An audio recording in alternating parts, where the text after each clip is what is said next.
Le salut est offert gratuitement à tous. Bienvenue dans cette introduction au concept du salut dans la Bible. Dans la tradition chrétienne, le salut est perçu comme la délivrance du péché et de ses conséquences, permettant aux croyants d'accéder à une relation éternelle avec Dieu. Ce thème central est abordé de diverses manières dans les Écritures. Par exemple, l'Évangile selon Jean souligne que la venue de Jésus est destinée au salut du monde. Car Dieu a tant aimé le monde qu'il a donné son Fils unique afin que quiconque croit en lui ne périsse point, mais qu'il ait la vie éternelle. De plus, l'apôtre Paul rappelle que le salut est offert par la grâce divine et s'obtient par la foi. En effet, c'est par la grâce que vous êtes sauvés, par le moyen de la foi.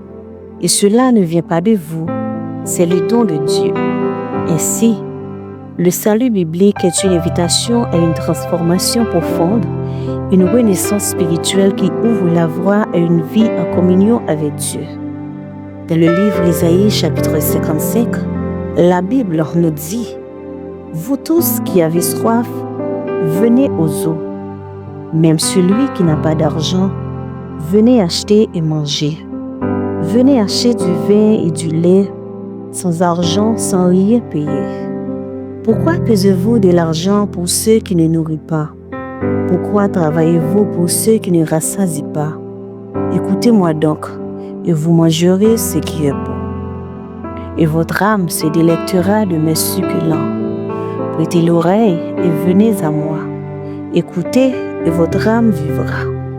Je traiterai avec vous une alliance éternelle pour rendre durable mes faveurs envers David. Voici, je l'ai établi comme témoin auprès des peuples, comme chef et dominateur des peuples. Voici, tu appelleras des nations que tu ne connais pas, et les nations qui ne te connaissent pas accourront vers toi, à cause de l'Éternel, ton Dieu, du Saint d'Israël qui te glorifie. Cherchez l'Éternel pendant qu'il se trouve, invoquez-le tandis qu'il est prêt. Que le méchant abandonne sa voie, et l'homme d'iniquité ses pensées.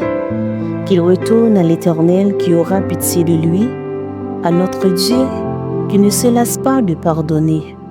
Car mes pensées ne sont pas vos pensées, et vos voix ne sont pas mes voix, dit l'Éternel.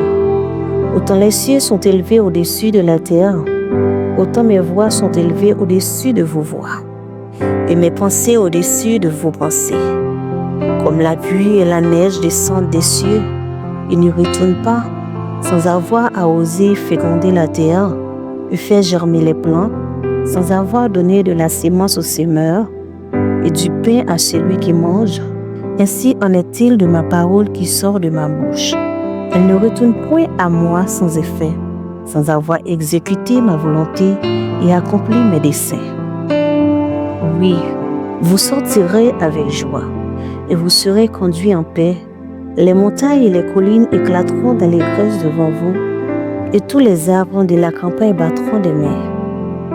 Au lieu de l'épine s'élèvera le cyprès, au lieu de la ronce croîtra le myrte, et ce sera pour l'Éternel d'une gloire, un monument perpétuel, impérissable.